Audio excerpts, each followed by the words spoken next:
নমস্কার। আজ আবার হাজির হয়েছি নতুন একটা রেসিপি নিয়ে। বাজার থেকে টাটকা ভেটকি মাছ নিয়ে এসেছিল। মাছগুলোকে ছোট ছোট টুকরো করে কেটে নিয়েছি। এবার এর মধ্যে একে একে গোলমরিচ গুঁড়ো, নুন, আধখানা লেবুর রস, 5 কোয়া মতো রসুন, অল্প একটু আদা আর একটা ছোট সাইজের পেঁয়াজ বাটা এর মধ্যে দিয়ে চামচ দিয়ে মেখে নিলাম। এবার একটা ডিম ফাটিয়ে এর মধ্যে দিয়ে আবারও মেখে নেব। তারপর 3 টেবিল চামচ মতো কর্নফ্লাওয়ার গুঁড়ো এর মধ্যে দিয়ে বেশ খানিকক্ষণ ম্যারিনেট করে রেখে দেব।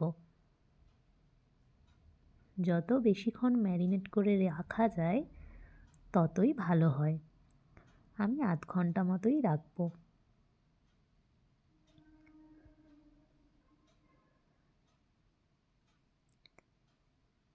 এবার একটা ফ্রাইং প্যান গরম করে তার মধ্যে সাদা তেল দিয়ে দেব। তেল গরম হলে মাছগুলো একে একে দিয়ে ভেজে নেব। যদি দেখো ব্যাটারটা পাতলা হয়েছে তাহলে অবশ্যই এই সময় একটু কর্নফ্লাওয়ার দিয়ে নিও। আমি এটা প্রথম রেস্টুরেন্টে খেয়েছিলাম, গ্রেভি নুডলসের সাথে খেয়েছিলাম।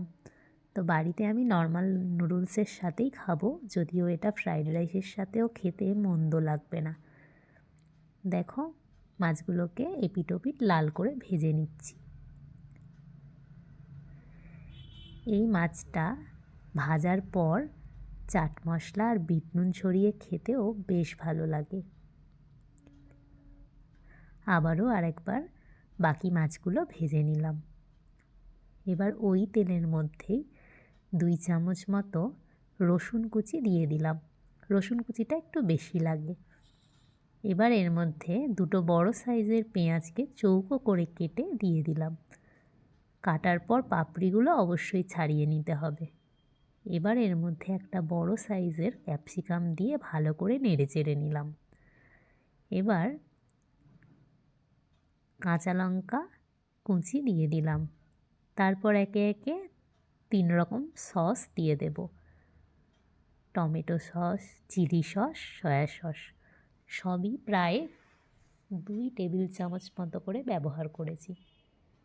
তোমরা চাইলে এটাকে বাটিতে একসাথে গুলেও দিতে পারো। এবার একটা বাটির মধ্যে অল্প একটু জল নিয়ে তার মধ্যে 1 চামচ কর্নফ্লাওয়ার দিয়ে এর মধ্যে দিয়ে দিলাম। তারপর অল্প একটু নুন আর লঙ্কার গুঁড়ো দিয়ে নেড়ে চেড়ে ভেজে রাখা মাছগুলো দিয়ে দিলাম। এবার একটু ফুটিয়ে নামিয়ে নিলেই চিলি ফিশ রেডি।